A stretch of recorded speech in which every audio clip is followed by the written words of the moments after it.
Hey guys, welcome back to the channel. Welcome to another video. It is a massive FA Cup weekend that we've got in store this weekend. The FA Cup semi-finals are finally here, and of course they are bringing with them two huge games as we take one step closer to finding out, of course, who will be facing each other in the final of this season's competition. Of course, a monumental, huge game on Saturday between, of course, Manchester City and Liverpool, and then on Sunday, of course, a big London clash that will see Chelsea take on Crystal Palace as this huge FA Cup season is nearing its conclusion. In this video, of course, we're going to be looking at both games. We're going to be talking about them, analysing them, and, of course, in the end, predicting the outcomes of both of them. But before we get into all of that, I would like to remind you all to please like the video and also subscribe if you're new. Both things will always be greatly appreciated. But for now, let's get into the games. Okay, so we're going to start off with Saturday's clash, and of course, it is the big one. Here we go again. It's Manchester City taking on Liverpool, obviously at Wembley, because where else would the semi-finals be hosted? A neutral ground or one of these two teams' grounds? No, that's ridiculous. Of course it has to be Wembley. Takes fun out of the occasion, doesn't it? This, of course, is a game that has been 6 days removed since the last time that these two teams met in, of course, an epic Premier League clash that finished 2-2 on that day. A game of high quality, an epic encounter. They meet again, like I said, 6 days later, in this time the FA Cup, and this time around, there has to be a winner. So if Liverpool or Man City fans haven't quite recovered from last week's encounter, we've got to go through the whole thing again this time around on Saturday. The build-up to this game has been not mainly focused on the two teams in terms of the FA Cup, of course. We've obviously had them being built up in the Premier League. But in terms of the FA Cup encounter that these two teams are set to play out on Saturday, this game has been particularly built around the dispute of travel for both fans making their way down to, obviously, London, to Wembley. The FA have organised travel to London as a bit of a token gesture, in all honesty, from both them cities to London. Ridiculous, completely stupid that they couldn't move this ground, and mainly they couldn't move it because they are contracted to play the semi-finals and finals at Wembley, which, if I haven't said before, I'll say it again. Completely ridiculous that you play the semi-finals at the ground that you're going to host the final in. Go back to the old ways of playing at a neutral ground if you have to. Go back to that kind of thing, because it is ridiculous that you ruin the magic, you ruin the just everything about it. You just ruin it by playing at the final venue, the final destination of this tournament, at the semi-final stages. It just ruins it for me. There's plenty of other grounds further up the country, up north, where this game could have been played. You could have played it in the Midlands. You could have played it in one of these two cities elsewhere. A ton of places you could have played it, but no, because they're contracted to it and because they'll lose out on a lot of money, they had to play it still at Wembley, despite obviously travel being an issue. And the fact is that the FA know that fans will, one way or another, make it to the game, make it to the ground regardless. Fans will always find a way. That's what the FA preys on. And of course, that is what's going to happen this Saturday. It's completely ridiculous, but here we are with the reality of what the game is, what the game has become. But enough of that, enough of that rant's over. On the pitch, though, we're in for another epic encounter. An FA Cup classic looks set to be on the cards here, and I'm hoping I'm not speaking too soon when I say that. I'm hoping that that will actually be the case, and we are in for one hell of a game on Saturday. Also, just a quick note, this is going to be played at 3:30 on a Saturday, and they moved it to 3:30 just so that they could actually show the game on live TV. So, again, another bizarre thing that is ridiculous and needs to be fixed ASAP, but won't be, obviously. But at least we're getting it on TV. So yes, on the pitch, we're looking at two of the best teams in England, certainly, and in Europe, certainly, and of course the world, certainly.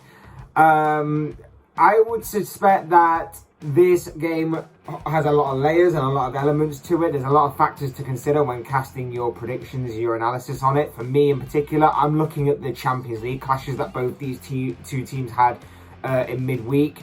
Obviously, with the scenarios that were in play during that week, Liverpool were therefore able to rotate their team a little bit more than what Man City were, having been 3-1 up against Benfica. And of course, they managed to see the game out 3-3 on the night and 6-4 on aggregate.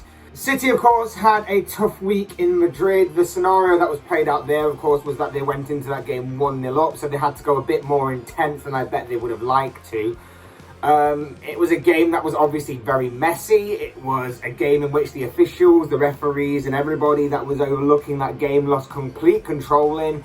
It sparked some completely ugly scenes, in all honesty. Atletico completely lost their head and obviously took it out on Manchester City, their players, their coaching staff, even I think the manager at some point. It was a complete ugly game towards the end of that encounter there, and as a result of what was a completely ugly and physical game for Manchester City, they did pick up a couple of casualties. Kevin De Bruyne and Kyle Walker being the main ones that we at least know about, as they are not going to be available for this game, it seems. There is also the element of fatigue to consider as well. That game probably took a lot out of Manchester City to both mentally and physically go through that entirety of the game with the focus and the high levels of energy and physicality that came with it. So that could also be a factor when casting your predictions to consider. But as far as what we know that both teams are very stubborn in their approach. We know that both teams pretty much have plan A and that's it. And eventually it will work. Occasionally it won't, but eventually, the 9 times out of 10, it will work. We know that Pep Guardiola will go full intense, able to try and blow teams out the water. We know that Liverpool will try and wear teams down as the game goes on, and hope that their endurance and their stamina and that kind of thing will obviously withstand the opposition. I think I'm right in thinking that Wembley's pitch is a bit bigger, so I would expect Liverpool to fully exploit using the space out wide, which means you could see a lot more of the likes of Andy Robertson and Trent Alexander-Arnold on the ball more. I expect them to obviously come back into the fold after being rested midweek. As far as that goes, Liverpool's back five pretty much is picked. Alisson in goal, Trent and Robertson, like I say, at fullbacks, and then Virgil van Dijk and Joel Matip in the heart of the defence. They'll have to obviously contend with a strike force in which Pep Guardiola will have at least one major thing to consider, or one major selection headache, in the terms of, does he go with the direct nature and the pace of one Gabriel Jesus like he did last weekend, which seemed to work out very well for him? Or does he bring back Riyad Mahrez into the fold? Does he maybe play both of them and maybe move Jesus into more of a central role? Does he go with Phil Foden out wide? Does he go with Raheem Sterling out wide? Does he play all four of them? There are a couple of things to consider in an attacking sense for Pep Guardiola's side. And again, I will reiterate that I bet the fatigue level midweek is also something to consider, along with the couple of injuries that he has picked up along the way as well. As far as Liverpool in an attacking sense go, I would fully expect Firmino to start this game. I think Klopp maybe missed a trick last week with not starting him over Jota. I know that Jota got the first equalising goal, but for me, I think his work rate, his pressing, his overall link-up play is just a bit better than what Jota can offer. And maybe, like I say, 60, 70 minutes into the game, maybe then consider maybe swapping Firmino out for Jota if you're in need of, obviously, a goal towards the end of the game. Another selection headache, again, in an attacking sense, is obviously whether to start Sadio Mane or Luis Diaz. I would love for Luis Diaz to start. I think that when he comes on, he just brings the game to life more. His control is absolutely phenomenal. The pace that he runs at, I think he's completely fearless. But again, I just think the more reliable option of Sadio Mane is what Klopp will go for in this game. Obviously, Salah returns on the right-hand side after being rested midweek. He came on for the final few minutes of the game, I think. But again, it keeps him ticking over. It keeps him ticking over for this game. He was more or less rested midweek. I think the biggest call for Klopp will be in midfield. Like, whatever combination of those five that he picks, I think will work. I think the biggest call will be midfield. We saw it last week that midfield was a big part of the game. We saw that obviously Fabinho didn't have a great game midweek, but I would fully expect him and Thiago to be certain starters in this game. But whether they play alongside Jordan Henderson, James Milner, Naby Keita, Curtis Jones, or maybe like an outsider of Alex Oxlade-Chamberlain, or even a wild card of Harvey Elliott, it remains to be seen, and it will be interesting to see who takes that third spot. Again, if we're going on reliability, I would fully expect Jordan Henderson to start. If we're going on what I would do, I'd personally play Naby Keita, but again, we'll have to wait and see what Klopp decides to do. For City, I'd expect Gundogan to come in for the injured Kevin De Bruyne. I would expect Cancelo to move over to the right-hand side, and then either Alexander Zinchenko or Nathan Ake to come in at left-back. As far as that goes, the team pretty much picks itself, other than, of course, the attacking options I spoke about earlier. So as far as the prediction goes, I genuinely feel like this game, like I say, could go any which way. It definitely is on a knife edge between two of the best teams in the world right now, and let's face it, extra time and penalties is on the cards for this one. It is very likely that we will see this game go into extra time at the very least. And of course, in a penalty shootout, we've already seen how well Liverpool can do and handle themselves, and maybe that may give them the edge if it goes that far, having the experience and having the know-how to obviously finish off a team in a penalty shootout, having done so in the Carabao Cup earlier this year. I think that with the ability that they had and the opportunity that they had to rotate midweek, and of course with less travel, it being a neutral ground and learning from their mistakes last week, I think Liverpool will advance to the final. And obviously I'm going to say that because I'm a bit of a Liverpool fan, but I genuinely think that with all of those things thrown into it, and of course with the strength and depth that Liverpool have, particularly now in the attacking third, I genuinely think Liverpool will come out of this as winners and go on to the FA Cup final. And plus, with obviously the Premier League title not being within their hands, it kind of adds a little bit more fuel to the fire for Liverpool. Or it certainly would for me anyway, that they have to or should win this game. Like I say, I'm going for a Liverpool win, and I'm going to go for a 3-2 victory in favour of Jurgen Klopp's side. Whether that's in normal time or extra time, I don't know. But overall, the final score will be Liverpool 3, Manchester City 2. Alright, so moving on to Sunday's game, and it is of course the big London clash that we will see Chelsea take on Crystal Palace. And like I say, with it being in London, there'll be no issues of travelling a great amount of distance here. Chelsea will take a lot of heart and pride from their performance midweek against Real Madrid, of course. A performance that was quite unlucky, in all honesty, not to have gotten more out of. They took Madrid to the very limit, but unfortunately, it was the likes of Karim Benzema that got Madrid over the finishing line to advance to the semi-finals of the Champions League on that night. And overall, you do wonder whether or not, having gone that great distance, whether the fatigue level of Chelsea going the full length and breadth of the 120 minutes will take its toll on them in this game, and whether the extra days off that Palace have obviously had since their last game, which was against Leicester last weekend, may, of course, even things out a little bit.